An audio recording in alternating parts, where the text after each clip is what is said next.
we are reacting to your hottest of hot Commander takes. I'm Mia, and I've never had a wrong opinion in my entire life. I'm BZ. Me neither. I've always been right. And that makes us the Nitpicking Nerds. And if you want to support the Nitpicking Nerds, Patreon's the way to do it. There you can support me, Mia, Amber, and our lovely intern Miso, and pick your favorite tier, buy whatever works for you, and you're going to be getting some exclusive content in return, a bunch of perks, and obviously you're going to be feeding now 2 cats. We're also sponsored by Cool Stuff Inc. If you use the code Nerds at checkout, you can save 5% on your entire order. And yes? Sponsored by Dragon Shield. I just wanted to let you know they have the best sleeves in the multiverse. Good sleeves. Yes, and while Cool Stuff may be awesome, Dragon Shield also awesome. You can support us and yourself for no extra money at the same time buying the sleeves from there. There's also a Moxfield ad in here. You don't know where it is. We know where it is. You can guess. If you guess and you say you got it right, you're lying. You get the idea. And happy birthday to everyone whose birthday is today. All right, so this is very simple. I want hot takes. I want them about Commander, and I want them now. We polled the Discord. We are going to read out aloud some very controversial takes, some more controversial than others, and then we're going to react to them, and I think this is going to be a lot of fun. Absolutely. Yeah, What's the first? Let's just get right into it. Skull Rust says, and I'm going to quote these. These are almost direct quotes. The only way I would change them is to just make them shorter, because some of them are very long. Skull Rust says, the best Commander games have lots of interaction. Removal and counter spells mean everyone gets to do more, even if it doesn't seem that way in the moment. I think that this is really true. BZ and I play a lot of mid-range decks, and we play a lot of interaction if anyone's played with us at conventions. I think it's a really good tactic because there are a lot of other games that only play at sorcery speed, and the magic itself is built on that interaction, I think. I really enjoy the back and forth of a removal heavy or a mid amount of removal game more than just whoever can run away with the game the fastest. That sounds more like pure, but it's really just, if you say you can't play removal, I think the games just kind of deteriorate into there's cards now that ramp you up faster than others, and it just turns into a weird different arm race. I love the idea of back and forth canceling out of removal and counters to removal and counters to removal. It's just, I love removal. I don't think it's an issue. In moderation, everything is okay. Yeah, I think a good stack war is always fun, but if you know someone's newer and they don't have as much removal in their decks, then obviously don't play an only counterspell deck or something. As long as they balance each other out, I think that's pretty fair. Yeah, if someone's out there saying removal makes Commander games miserable, I fully disagree with them. What's the next one? The next one is from Pooh. A deck with generically good cards doesn't make the deck good. What do you think about that? I think that you can jam a bunch of staples in a deck all day long, but you lose a sense of momentum. If every card in your deck is Rhystic Study, Smothering Tithe, Dockside, you're going to be powering out more staples? I don't know. Sometimes people can lose out on the synergy and the momentum you gain. If I'm doing +1/+1 counters things and I start doubling them and I start moving them and giving abilities to things, you get this turn of crescendos into this unbeatable thing. I think the staples are very flat, but they're very good. They're all higher than normal, but they can be flat, right? I just think you can easily lose games with all the best cards. I definitely agree. They're if you had a 5-color deck with King Kenny and you put Thoracle and Demonic Consultation, you put your Dockside and Smothering Tithe and whatever, you'll have a lot of advantage, mana or a card advantage or that sort of thing, but I think it'll be harder to get to your win con or even have an established win con because a Thoracle Demonic win con is very different than a Crater Hoof win con. Mm-hmm. Next is from our editor, Maria. Mass land destruction is fun, actually, and a valid win condition. I think fun differs from person to person. I don't mind playing against it, but I can agree that it is a valid win condition. I think that there are certain things that make people scoop immediately, saying I take infinite turns. Hi Miso, bye Miso, and that's one of the things that make people scoop. Where it's oh, I do infinity damage. If people can only draw one card a turn or something, and then you blow up all their lands, or you lock them with Dranith and one of the other locks, and then they have no lands to play anything, that's just a win. Yeah, I mean, I don't deny that it is a win condition, and it doesn't personally make me upset. Do I think it is fun as a whole? No. I don't think resource denial, in general, is that enjoyable. Yeah, I think fun differs from person to person, and most people would say it's not fun. I don't want to play against mass land destruction 24/7, but in the occasional game or a higher-powered game, or if I know it's coming, I think it's fine. I think it does get miscategorized a little bit, people always imagine turn 4 Armageddon with no plan. Most of the time what I see is turn 8 or turn 10 Jockle Hops, but they have like Lord Windgrace out, and you're just never going to be able to come back, and you can just quit. Or turn 6 Armageddon, but they have Kalia, and they just threw out Villas. Like, you're done. The game's over. I'm okay with that. Way more so than like random Armageddon with no plan. But I don't think that happens as much. I don't really think it happens unless people are just on a power trip or they're just using the card for like the first time and are getting used to it. That's definitely the Armageddon power trip. All right, Slaves for Days. Blowing up a red player's mana rock is just as bad as hitting a green player's lands. So we just talked about land destruction, resource denial. I don't think this is true. I think obviously it is easier for green players to ramp and get that mana advantage, but I think that artifacts are easier to make more of, I guess, than it is to get lands back, because I think it's easier to make 10 treasures and make 10 more after that than it is to get 10 more lands on the field after you get an Armageddon. Yeah, this is a little confusing because if you're talking about like green ramp by searching up lands directly and non-green ramp, we can even, I guess, take white out too, because white can search up lands directly. Why is it just red and not like blue and black? They are equally inept at ramping, and they just rely on mana rocks. Resource denial isn't great, but I think this is like over the line. Like, you don't want to deny everybody all their resources, but like, am I gonna say don't play Vandal Blast because you might play against a red player who relies on, Rakdos Signet and Talisman of Indulgence for mana?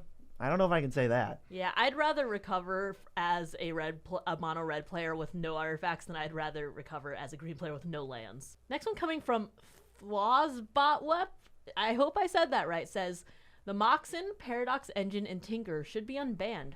I think this is kind of partially true. I think Paradox Engine is crazy and should be banned, but I think Moxen are not even as good as like Mana Crypt and Soul Ring, which put you over for mana.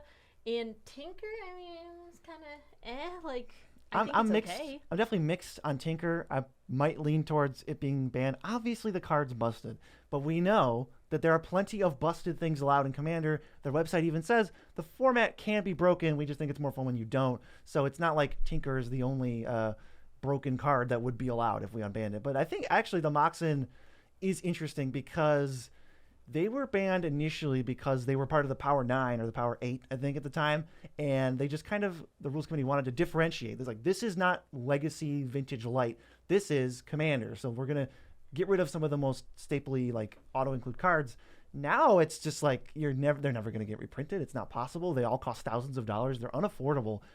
That aside, I don't see the difference between Soul Ring and Mana Crypt. And I would prefer if Soul Ring and Mana Crypt were banned. But if Soul Ring and Mana Crypt are not banned, it's just like I don't know where the line is. I'd rather have all of them or none of them. Let's put it that way. Paradox Engine? Paradox Engine, probably too good. I know we initially complained about it back in the day. We were like, why is this banned? I don't miss it. I really just don't miss it. Yeah, I think Tinker is one of those things where it's like power creep is such a thing nowadays that there are just broken things in general. So I wouldn't categorize it as too broken when other things exist. Yeah, what's the best? I don't know what the best Tinker target is. Citadel, maybe? I mean, Blightsteel is iffy, and I never liked Blightsteel. Let's go to Dan. Dan says, players should not be crying that other people at the table have poor threat assessment. Don't bring into question skill level. Don't be a baby. This is interesting because I thought at the beginning that this comment was going to go some other direction. I don't know if I love the exact language, but I think it is interesting. If we've talked about something similar to this, even though this is a little hot take worded, if you don't agree with someone's threat assessment and you even think their threat assessment is terrible, I think you're still allowed, like that person is still allowed to make what you would consider a bad play. There's no objective. You can't tell them that they are wrong and they should have done different. They can just make bad plays. That's okay. I think that in general, threat assessment is different for everyone. The painful quandary for me playing one big spell isn't as effective as it is against the person who has a Cascade deck, right? So I think that everyone has different targets when knowing what to remove. Obviously, with Magic, you don't know what's in everyone's hands or what their game plan is. So you can say something, in my opinion, and be like, hey, I don't think that's the biggest threat, or I don't think you should be using it on that because there might be something that's like breaking the entire table's back or whatever. But if it's hurting their game plan, I think once you say it once, you should just move on because it might be hurting them and they might be trying to set up for something you don't know about. Yeah, exactly. It's so nebulous. And what's really, I think the unsolicited advice is kind of a good heuristic or a good rule of thumb. It's like, you could point it out, let them respond. And then I think at that point, if they haven't changed their mind, we don't need to get into a debate. I like that. I think not everybody has to be at the same level of skill to enjoy a game of Commander. That's a good one, although definitely worded sensationally. What's next? Next from Captain Keebler, politics and deals are bad for the game. People use it as a crutch for bad deck building, and it always leads to terrible threat assessment and hurt feelings. Thoughts? My thought is, as I really like that part of Commander. I like politics and, wheeling and dealing. I don't love 1v1 Magic just because I do like being able to talk to the table and trying to see where everyone's head is at. I love cards that affect multiple targets and multiple people. And I think that without politics, you don't have a 4-player game, because even in something as fast as CEDH, where everyone's trying to win as soon as possible, which isn't even the case for every single casual Commander deck, because there's group hug and that sort of thing, that there's still politics and deals made for them. Yeah, it sounds like Captain Keebler wants something closer to chess and less like Magic, where like there's so much variance already, and there's 4 players. It's already, you are not going to come even close to being able to determine what an objectively right play is in a 4-player game. I don't have a problem, even if people are using it as a crutch for bad deck building, or like, because it's not like the person goes, I want to build a bad deck. They're like, well, I want to play this card that I like more. I want to play this cool, fun interaction because I love these cards and I grew up playing these cards, or these are the only cards I felt like buying. Like, I don't really. This one seems, if we had to state the hotness of these takes, this one feels pretty scalding to me. Yeah, I actually haven't heard this one before, and I just think that not everyone's deck is aiming to win. Sometimes you're just trying to do the thing, and sometimes you are trying to win, but just because you are politicking and stuff, that doesn't make it bad. I think if you want something with an objectively right answer, you should play like a 1v1 game where like you have one target, kill the other person. Yeah, I think everybody generally should be playing to win. That's what I would prefer. But there's no way to outlaw politics, because even if I just say, whoa, Grave Titan, don't like that, that's pretty good, that's not like coercing anybody, but I put information out into the world that could have changed the game. It's so hard to judge. Coldenhaz says, playing games with inexpensive decks are more fun.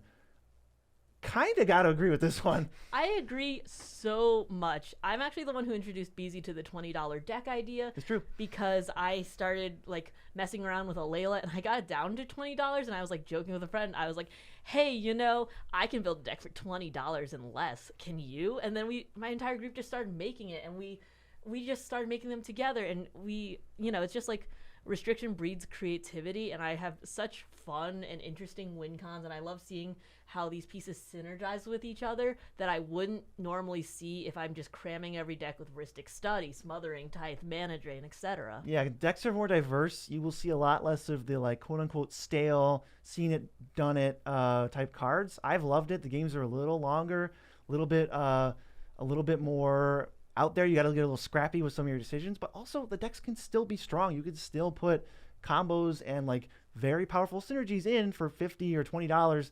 I have enjoyed playing with inexpensive decks more than like an $800 deck. I'd also like to point out that $50 decks nowadays are really good. There have been so many staples that have dropped so far that I think that a $50 deck is comparable to like a $100 deck, maybe even $150, depending on how you're building it.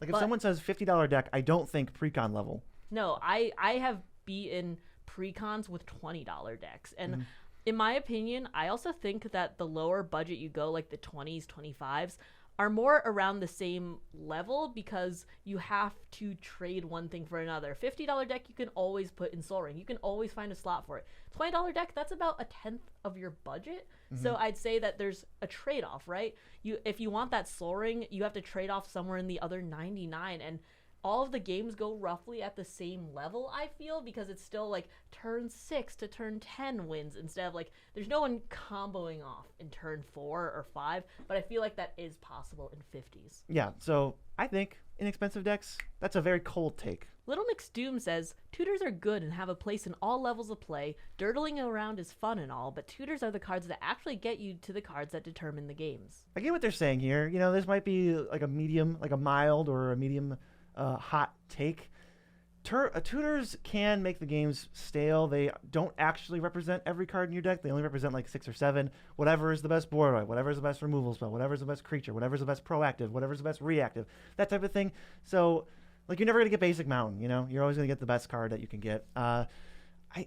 you do want games to end. You don't want a 15-turn game. You really don't. I feel that. But I think I would recommend putting in more win conditions than putting in 3 tutors in every deck, no matter what budget. Yeah, I think tutors are also dependent on speed, because I think that Vampiric Tutor and Demonic Tutor are very fast, and if you played them in a game that you said was like a 4 or a 5, I would feel confused, I guess.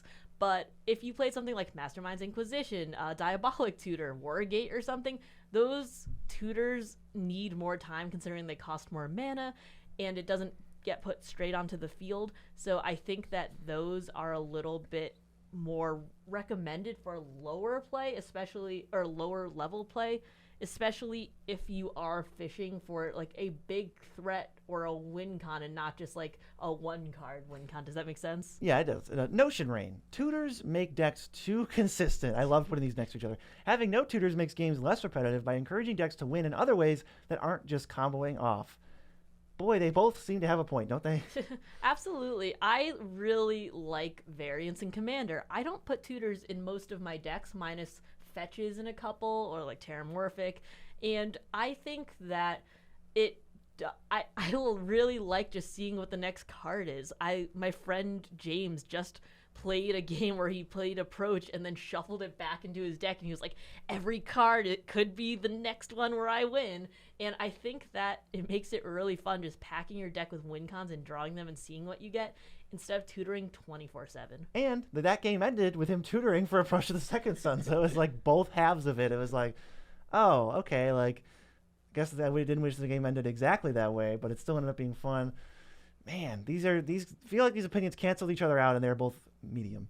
I think tutors have a place, but I feel like if you pack your deck with tutors, it does kind of delete the variance that a 100-card deck is supposed to provide you. Yeah, if you write down all the ways the games end for you, once you start putting in more tutors, those sentences of how the game ended are going to start looking more similar. Plushie. All the mana rocks that produce more than their casting cost should be banned. I assume we're talking about, well, let's just lump them all in. Soul Ring, Mana Vault, Mana Crypt, Lotus Petal, even I guess Grim Monolith does that. I don't know about Grim Monolith. I think Grim Monolith and Mana Vault are pretty fair because they're mostly just rituals. But all the rest of them, I am so on board. Get out. I don't need them. I will never miss them. I think they should have been banned years ago. I think there are some like Lotus Petal and stuff that are okay. I think Jeweled Lotus and Mana Crypt and Soul Ring should probably be banned, or at least reserved for higher play or higher powered play, because I think they just do give the person playing them that much more of an edge. I've said this before, and I do like this saying, is that Soul Ring has ruined more games of Commander than any other card, not even remotely close. I would love for them to be banned. It is personal preference. I don't think the format is unplayable without them. I just think it would be much better without all of those cards. I hear a lot of people say something like Soul Ring is the signature card of this format. It's really interesting because this is one of the only formats that you can play Soul Ring. Because it's too good for all the rest of them. But I feel that regardless of how many times it's printed in precons, that doesn't make a card better or worse, because Mana Crypt can be reprinted in 10 million precons and it's still going to be good. No one's going to be like, Mana Crypt sucks because it's $1.50. It does bother me a little bit that when people say my deck doesn't have fast mana, that generally means they're playing Soul Ring and they're just not telling you. It's like a blind spot for Soul Ring. I don't know. It is literally one of the best Magic cards ever printed. It's one of the 3 best cards in the entire format. I don't give it any slack because it is an argument from tradition or because it costs 5 cents. I don't think it's fun. I don't think it's good for the game. I think it puts the first player to play it into that. It jumps them ahead immediately, and I think that is bad for the format. All right, what's the next hot take? The next hot take is from Landis that says, the EDH ban list doesn't go far enough for a casual format, and CEDH should be its own format with a separate ban list. I agree with this to an extent. I think CEDH and EDH should have separate ban lists. Certain things that are threats in like competitive are not threats in casual, and vice versa. But I also think that's really hard to kind of categorize what is competitive and what is casual, considering fringe and high powered casual are still a thing now. and it's still hard to categorize, and then making the ban list might lead to even worse, like lying and rule zero talks and that sort of thing. Yeah, there's no stamp you can put on a deck that says this is CEDH, so it kind of like almost delays the problem. I do think that the EDH ban list doesn't go far enough for a casual format.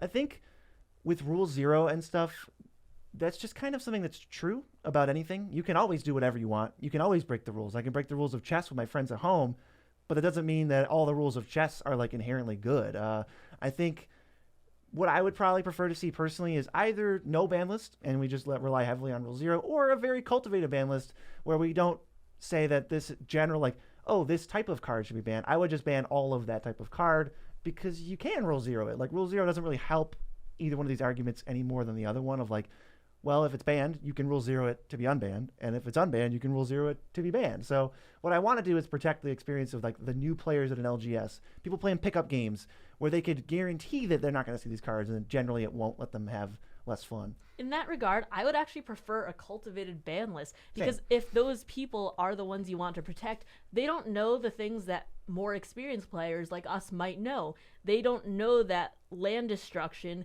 is like generally frowned upon for the most part, or they might think that like stacks is like okay, and it is for some pods, and some people walking in might know that, but it might leave them with a very bad taste and experience. Yeah, like it's tough. You know, I am also open to no ban list and just kind of saying playgroups got to have a longer discussion before the game starts. I just think in the middle is not really where I would be, and I would, if I had to pick one, I would lean towards the more cultivated ban list. Gruel Dinner says, doubling season is a do-nothing 75% of the time. So I have a funny thing about doubling season. It is because of the Atraxa list on EDHREC. When I was first building it, I did not read doubling season. I was building Atraxa Poison, and I bought it for my deck, and it does not say counters on players. It says permanence. Yeah, it works with most of the other Atraxa decks. Yeah, so I bought it, and I was like, this isn't doing anything, and then I actually read it. I also think, though, that it does nothing 75% of the time, maybe even more, but that 20% of the time that it does something, people go, whoa, this is the best. It's so worth $80, and I hard disagree. Yeah, I do think Doubling Season is one of the most overpriced cards, like, compared to its effect. It is a 5-mana do-nothing. You have to build around it pretty heavily, and it can't really be your only play in a turn because it's simultaneously a card that doesn't do anything right away and a lightning rod for removal, because when you eventually do something, it can be really strong. So I just feel like Doubling Season is, like, overpriced, kind of overhyped. I don't know if I'll go 75%. I can't quantify it, but I think outside of Planeswalker decks, I wouldn't recommend playing the card. Yeah, I don't think so either. I'd really always play like Vorniclex, Monstrous Raider, and it's really funny that BZ doesn't like it this much because he just pulled 2 in Commander Masters. And I'm going to sell them. Who's the next hot take? The next hot take giver. The next hot take is Amber the Stacks Lord that says, Moxfield is actually great and heavily underrated. It lets me sort my decks by my price, mana value, or type, and I can build my decks so much faster because of this wonderful website. God bless you, Moxfield. I don't think this is a hot take. Yeah, Amber the Stacks Lord seems to have a pretty valid opinion.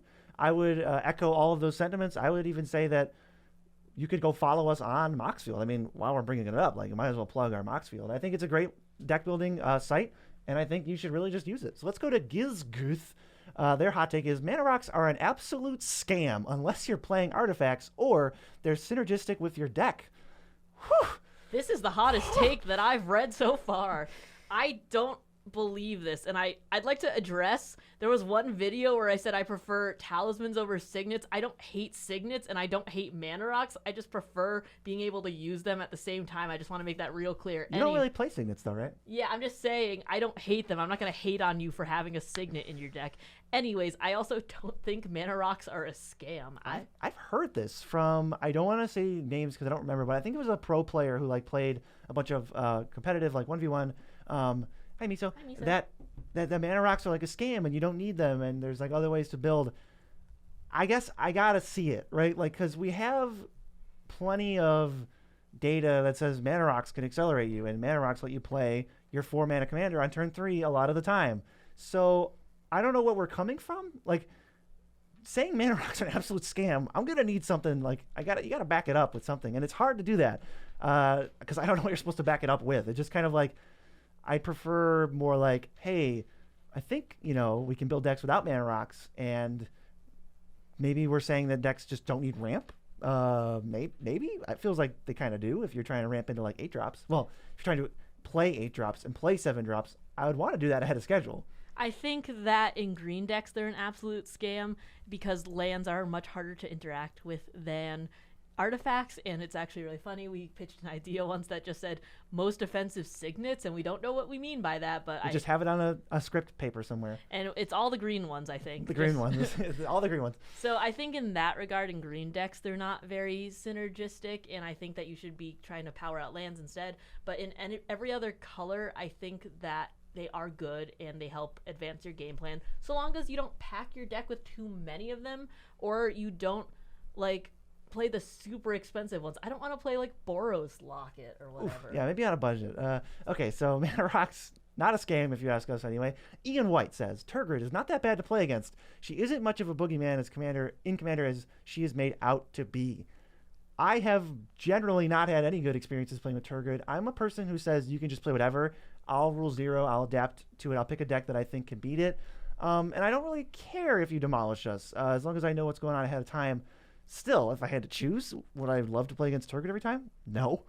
I think Turgid makes you feel really bad, and I'm not saying like hurt feelings, because I'll also play against whatever you throw at me, so long as you tell me prior. But I think with Turgid decks, it's either kill the player or be killed, and I think that if the person isn't ready to be targeted immediately, that is just really feels bad. Yeah, I don't think it leads to that fun of a play pattern. I think so. Either you play Turgid and then resolve a single other spell and you win, or I'm going to kill Turgid every chance I get immediately and you're not going to get to play Magic. So, like, I would kind of ask, hey, like, are you sure? But if you're sure, I guess we can play 7 games and you might win 2 of them. Yeah, I think that because it is such a target, it's either like, I think the rest of the table also needs to be playing commanders of that level of, oh no, this has to be killed right now or we're gonna die. If everyone's playing that, then it's just equal, I think. This one is by Totally Not Breeze Buzzy Beezy says CEDH cannot overcome the obstacle of collusion and should not charge money to enter an event without a waiver. Wow. This is actually similar to a thought I had. I question, like, because I played a lot of tournament Magic, so I see where Totally Not Beezy is coming from here. I think that now that I'm thinking about it for the first time, actually, the problem with competitive Magic that you have to eliminate, at least let's say 1v1, is collusion. You can't work to make someone else win. That seems like pretty bare bones, like game theory, like playing for prizes where everyone has an equal chance to win a tournament. So you'd want to eliminate collusion. In competitive Commander, it's actually impossible to eliminate collusion. You can't determine what is and isn't with any certainty at all. I can hold a counterspell because Mia resolved a threat. That is not detectable in any way. I could just say I made a bad play if I'm doing that. So if you can't determine what is collusion, I wouldn't feel comfortable charging money to enter the event unless I would tell them that, like, hey, this is going to be pretty unpredictable and we can't weed out like every problem that 1v1 Magic solves. I think that there are so many decision trees in competitive Commander and just Commander in general that even though so many CEDH people are like very based on good faith and that sort of thing, there is cheating still in the community, whether it's very obvious like webcam cheating and stacking the deck, or it's something that's a little less obvious, like if people are friends and they're either very competitive against each other, it goes, I know what your deck is doing, and counters their spell, that might lower their chances by knowing them, or the other way, I like you, so I'm going to up your chances by not countering your spell. There's no objectively right play because there's no one person to kill at any given point, minus the, oh no, we're all going to die if this one person plays that. Yeah, and in 1v1, this isn't an issue because your plays only impact the outcome of your games. You can only determine where you rank in the standings or where your opponents do if you beat them, but that's kind of determining where you are. You're rising above them. I'm not saying like you can't have TDH tournaments or there's anything wrong with it. I just don't understand like how you can... Like, I guess it doesn't feel like an even playing field as much. I know they're like, and also I'm not saying that well, totally not Beezy's not saying, I'm sure, that there are cheaters. They don't have to be cheaters. For me, it just feels like the principle of it. Like, you can't safeguard against collusion, so I feel like I would be taking it back to the drawing board somehow and trying to do something. I don't know. Maybe I'm not qualified, but that's where Beezy, totally not Beezy, stands. To be fair, I would love a way to make that a working thing where we can just guarantee that everyone is on an even playing field. It does feel impossible, though. Like, it does feel like literally impossible. I think once you have more than one target in the game and not everyone has the same thoughts on whether things are threats or not, especially to their own decks, that right out the window, like with that thought, because everything's different for everyone. I would just want to protect the person who comes in and registers for a CDH tournament. If they register for the tournament and their odds to win are worse than a couple people who came as a group, like, that just doesn't sit right with me personally. I guess I'm sorry if I've made some kind of ignorant mistake about CDH, but I feel like I generally have the idea of what's going on. So let me know if I made a mistake, but I just think it's very difficult, if not impossible, to like fix this issue, and I guess that's where I have an issue. Absolutely. Cheese is saying, making plays that don't benefit you should not be made. Just because a player has been nice / behind / etc. is not an excuse to just make a play because it's fun. I think that's a very cutthroat way to think, and some games are like that. If you are just playing to win, if you are saying, like, we're trying to combo off as fast as possible, that is a thing. But I know so many people put pet cards in. Beezy's, like, plays Siege Rhino and flickers it, and I don't, like, just because he's, been nice, I mean, I might not kill it if I think that it'll just only hit for a couple things, but I don't always think that's a wrong play, because you can just be holding something in your hand like removal for bigger threats down the road, because if you don't think Siege Rhino is that big of a deal, you're not going to kill it. Again, I think this goes back to judgment and what everyone thinks. Like, I'm not going to destroy someone's land with Beast Within or Generous Gift or whatever, because even though that they're behind, like on lands, I just don't think that feels good, and I'm not always trying to win as fast as possible. I am trying to win, just not always immediately. Well, Jesus is just saying that's wrong. Like, you should just always make plays that only benefit you. But I think there's two problems that I have with that. One, that is very nebulous. So let's say a 10/10 is attacking Mia, and I say, I'll kill it for you if I get something in return. Making the play on paper, killing a creature that's not attacking me, doesn't benefit me. But if I get political gain from Mia and she does a favor for me later, that does benefit me. So I don't know how you would judge between the two. And Commander is, as far as I know, the number one place to make plays because they're fun. So I don't know, like, I'm sure, like, in your meta or whatever, that's cool, but I don't know how you prescribe that to other people. I think it's really hard to categorize, especially if there are things being traded later, like, oh yeah, if you don't kill my thing now, I'll punch the other person. If that's like 10 life or takes them out of the game, sure, like, I could hold that for later or wait.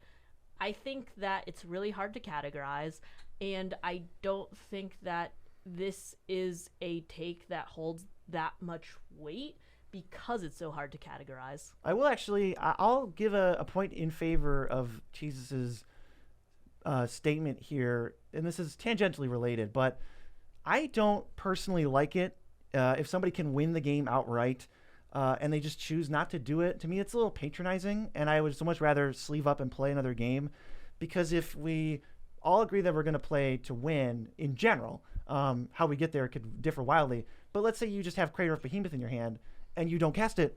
Well, then I have to ask, why did you put Crater of Behemoth in your deck? I would just so much prefer the game ending. Like, that seems like an issue to resolve before or after, where you just take Crater Hoof out of your deck because you don't want to cast it. But I would just prefer you not play with your food. But I don't think that's the exact same thing as what Jesus is saying. It's just, I thought, we'll give it a little point, like, sort of in favor. We won't be all negative towards it.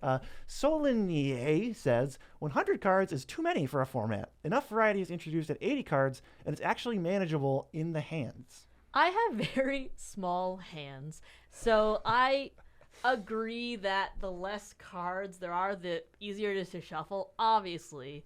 However, I really like the 100 card format. I think it really breeds a lot of creativity, and there is a lot of variance in it, especially if you're not using tutors. And I really like the singleton format because it makes it so original. Maybe 80 isn't too bad. I would definitely be open to trying an 80 card format.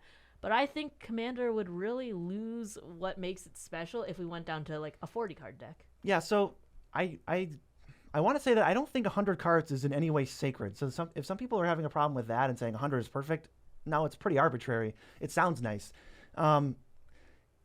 People say they would want more variants in a Commander game, but that doesn't mean we should go up to 120 cards. And if you want less variants, you could certainly go down to 80. I just don't know if that's the right move. I kind of don't want to make a decision one way or the other. I think 100 is fine.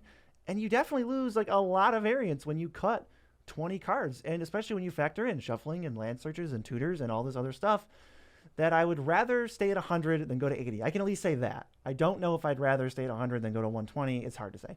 Yeah, I think 100 is kind of just picking randomly, but I do like it at the moment. Maybe if I tried 80 card Commander, I'd think differently, but I like it. Yeah. I like where it stands. I think 120 might just be too hard to shuffle, like physically. People already have trouble with 100, so maybe that's why we're at 100 and not 120. I believe it. Who's next? Plop is next with people with flying commanders play on easy mode. I like this one. This one just sounded like they're ready to brawl. I don't believe this. I think that there's a lot more things that are stapled on commanders that make it on easy mode, things that just give you value like immediately. Eminence, yes. I think Prosper is a really, easy mode thing. Tulane. That's just, yeah, I think there are many more things than just flying that make it a lot easier to win a game. If you're in a very combat heavy meta, flying can be a very good, point in favor to have on your commander because it makes it easier to get that combat damage in, but I don't think it necessarily is easy mode, especially if your table is running a lot of removal. Yes. Private Brains says that everyone should proxy Black Lotus and Jeweled Lotus in their decks so we can abolish the myth that a one-time 3 mana is so good. I don't know if this is a troll or not, but if not, congratulations, we have the hottest take. Jeweled Lotus, I don't think is as good as it was originally hyped to be. It is a powerful card, but the Black Lotus is what got me into thinking this take might be too hot. Black Lotus would be an auto staple in basically every deck. Absolutely. I mean, I don't run Jeweled Lotus in most of my decks because I love playing those 4-color commanders, and sometimes it doesn't help, right? It doesn't help, so it's okay, but again, I'm not sure if I'm always going to run Dark Writ in every deck that can run it, but Black Lotus, that's so good. I think Black Lotus is pretty exceptional. Maybe every deck wouldn't want it, but let's not pretend like it wouldn't be one of the, I would say, 20 best cards in the format. It would be in most decks. Black Lotus is a good Magic card. It would have an even higher ad rate in a deck as Soul Ring, and that already has 60, 80? Something unhealthy, 60 to 80. Who's next? Danimal is next with net decking, in parentheses, EDH Rec, etc. Ruins originality. I think this is kind of interesting because I think net decking is sometimes unhealthy. I think that if people don't know what their deck does and they're just copying a list and they don't know the lines to win, it can be very unhealthy for the table and for their learning experience. But I don't think it really ruins originality because there are some commanders that just make you play a certain way, like certain ones that want you to play a certain creature type. Those already are making you kind of go into a certain lane. Yeah, I'm going to, so we're already established that I want to build a commander deck, and I'm going to research to build that commander deck. You can't really say that researching ruins originality. How would you arrive at a deck list otherwise? So if I use Scryfall and I search Oracle, +1/+1 counter, and I find all the best cards that have +1/+1 counters, am I not just spending more time with a very similar result? I do think our EDH Rec can hurt people into, kind of trick people into building bad decks because of groupthink. We've done a couple of videos on this of cards that don't work, but people still play them anyway. Like, for example, Obeka can tap to end the turn if it's your turn. Active Treason steals a creature until the end of the turn, and people think that activating Obeka will stop Active Treason and let you keep the creature forever. It doesn't do that. It literally just does not work. Active Treason doesn't create an additional trigger for Obeka to exile, so Obeka ends the turn. And Active Reason says, cool, turns over, here's your creature back. People just play that because they see it in 70% of decks on EDHREC. So I think that is like an issue, but I don't think it's an originality issue. I think I'd rather, like, at best, it's a wash for me of so many new people are using the site and building decks faster, and some people are, I don't know. I wouldn't even say that those people think they're being lame or unoriginal. Yeah, I really think that, as I said earlier, like doubling season tracks, if a commander is so good that it has multiple avenues, the results can get kind of muddled and mixed, and that might make the deck not cohesive. But I don't think it ruins originality, especially if you are trying to build the most focused deck or a deck with a certain theme. If you want to go off theme and just look at every card with like Will of the Council or like, you know, things that help everyone with like a Kenny deck that's politics, you have a lot to choose from, and I think you can kind of just pick and choose at a certain point. Yeah. Valdus TPK says Super Friends is really good. I assume we're talking about from a power standpoint, like how powerful is it, compared to other things you could do. I mean, I guess I got to disagree. I think Planeswalker is the weakest type in Commander. I think Super Friends can absolutely win. It certainly has potential to win. Doubling Season is amazing in that deck. I just think it's very much a glass cannon. All of your permanents can be attacked. It's tricky. It is valid and it is viable, but I would not say it is on the good half of archetypes. I don't like Planeswalkers for the most part. I think they're also the weakest type of card in Commander. They're very susceptible to a lot of removal, and I would not say that it's very good in a power stance, but it could be very fun, or it could be very good in your meta, and if so, then you should keep playing it, but I don't think that it's competitive. Yeah. Skewer. Stacks is super fun to play with and against. You just need to be in an appropriate pod. I almost want to call you out, Skewer, a little bit, because the last part just feels like kind of a cop-out of, like, anything's okay in the appropriate pod if you all agree on it. It's kind of like the Rule Zero, a panacea of just like, yeah, just do whatever you want. But in general, I would not say Stacks is super fun to play with and against. Certainly it can be if everyone agrees to that it's okay. I think this is like Maria saying mass land destruction is fun. Fun's different for everyone. Some people like to work through the challenge of stacks. I think in certain power levels it's a lot better and more accepted, like in CEDH where I'm playing like my CEDH Kalia and I'll put down Rule of Law or Deafening Silence. It's way more acceptable to do it there than against a precon, right? Yeah, and I think there's like different categories of stacks too.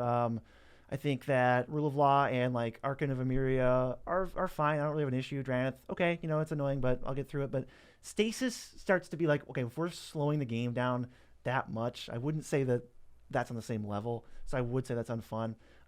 If we're going by like general opinion, Stacks is not fun, basically, as what the community as a whole has decided. But I want everybody to decide for themselves and not make blanket statements. Yeah, some people don't like stacks. Some people like Amber do like stacks. Just pick and choose and then talk with your pod. But that's what the hot takes are for. We ask for hot takes, we're getting them, and we appreciate it. All right, the next person here is definitely not Mia. They say, worn out sleeves feel better than new ones.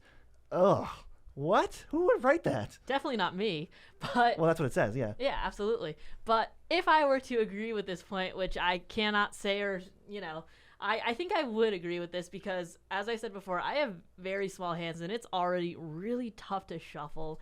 I think when I resleeve a new deck, I always groan a little bit because the sleeves are all slippery and they slide all over, and so I have this deck, especially double sleeved, and it'll just fall right over the second I take a card, and I like not having that happen. I like not putting my deck back together. Yeah, I'm a very spindly human, so my fingers don't have issues with this, so I love shuffling new sleeves. I'll do it for fun.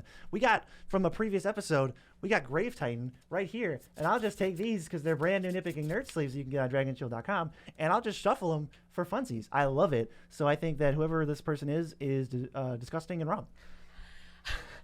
Okay. Wow. Okay. I feel the love if I was not to call out people in our Discord. No, absolutely. This is just I'm not gonna say hatred on a stick, but whatever. It's something. Who's next? Let's just get past that disgusting comment. Wow.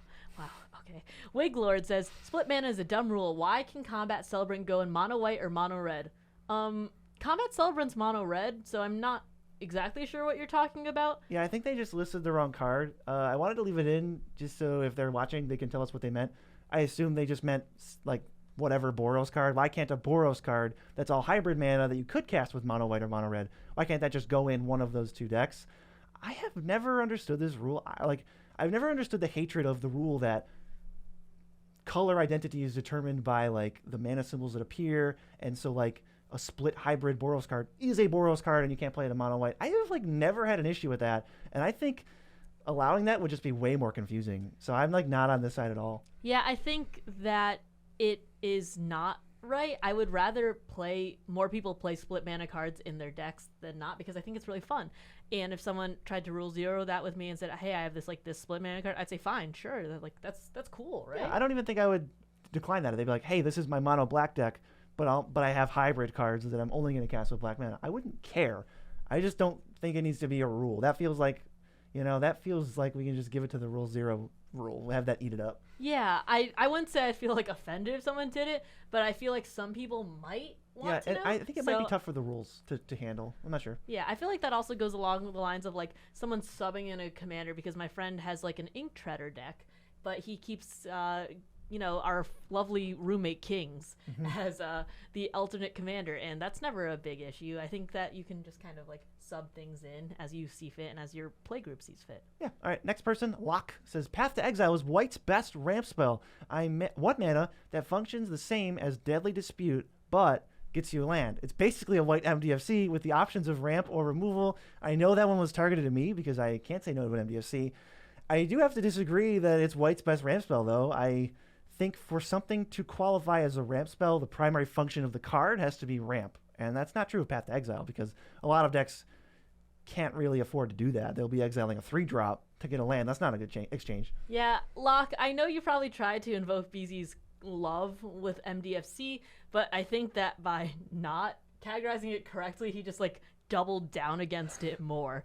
I have definitely used Path to Exile to get land, and it does not feel good, and I would not call it a ramp spell, but I think it does have that functionality. I think it's a valid function of the card in token decks. I think you can certainly keep it in your head that you can use it as ramp, but I would generally prefer to mostly use it as removal and use it as ramp if I have to, not the other way around, or not necessarily even 50-50. I wouldn't call it a ramp spell, though. Dudua says, 3-hour grindfests are more fun than 3 1-hour matches. I used to play 6-player Commander, and I thought that's how you played Commander. And we would go 5 to 6 hours with friends, and the point wasn't really to play Commander, it was just to hang out and also just sling some spells on the side.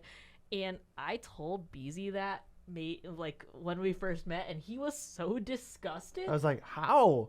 You wanted more? I think Grindfests, I categorize a Grindfest now at around 1 hour and 10 minutes.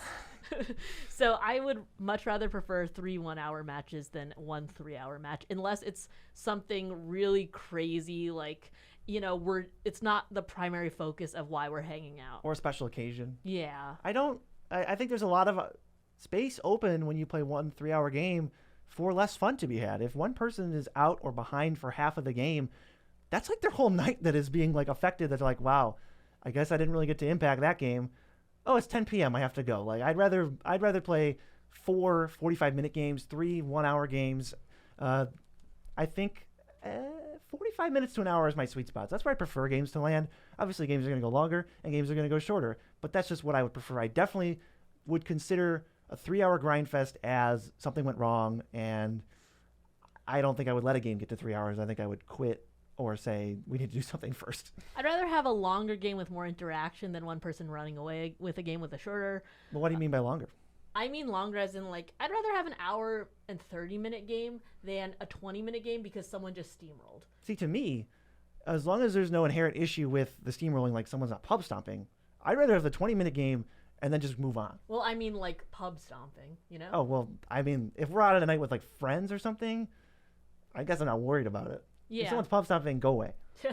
But yeah, I'd rather have a game that with a lot of interaction and everyone's, like, kind of equal, going back and forth, than to have a really quick game where most people don't impact the board. But I would rather anything else except for a 3-hour grind fest, because that's rough. That seems fair. This is the next one, and we saved one of the hottest for last, but there might be a surprise twist ending. Jupu2707 says, Stacks is a lot better and healthier for the game and format than Group Hug is. That's a super hot take. Do we disagree? Do we disagree? I I like stacks and group hug pretty equally. They're both more niche, kind of tactics, I guess. But I think that I like stacks a little bit more because there's actual win cons with stacks and group hug. There often aren't as many win cons. I know that a lot of people play group hug just for fun. I've had a few friends that be like, this is my group hug deck. I just want the game to go faster. I want to feel good and give people resources. And I'm like fine with that occasionally, but I think I'd rather play against a few stacks pieces than play against multiple group hug pieces, like in frequency at least. Yeah, at least the way this question is worded, I probably have to say that group hug is healthier for the format than stacks, but I actually want to know if you're playing either one of these equally. And I get a lot more bad taste in my mouth in a game because of like some surprise group hug thing than I do for stacks. Usually stacks is communicated ahead of time, and it's not like, because stacks is pretty established as like, it's kind of taboo. Are you sure? But people are kind of just like, yep, here's my Corval deck, and then they're like, oh yeah, it's group hug. Templar's Discovery. Everybody draws 6 cards. Everybody does this, and I'm not against playing group hug, but it is something I would like to play against sparingly because it is a different game. Like, it's not Commander like you were going to play. It's Commander, but the best deck is probably going to win more of a percentage of the time. It's a lot more variance. The game is much less in your control. Random things can happen that kind of like warp the entire thing, and that's cool. I just want to know ahead of time. That's all I mean. So like, I think group hug is one of my least favorite archetypes because I think while it is perfectly valid, I think the default going in a Commander game is everyone's playing to win, and group hug might not reflect that. So I just want to know. Yeah, I think the way this is written, I don't think stacks is a lot better and healthier, but I think it's slightly better and healthier provided you have win cons, because there's just more to, more opportunities to actually win and end the game versus giving someone else the opportunity to win and end. If you want to hear more of our takes, things we disagree on, there's actually a video right here that you can look at. Yeah, you can watch us fight about why Mia doesn't play Signets ever and she thinks they're horrible. Or why BZ might get wastelanded 3 times in a row. Yeah, exactly. So remember that Miso is our new intern and you have to protect him at all costs.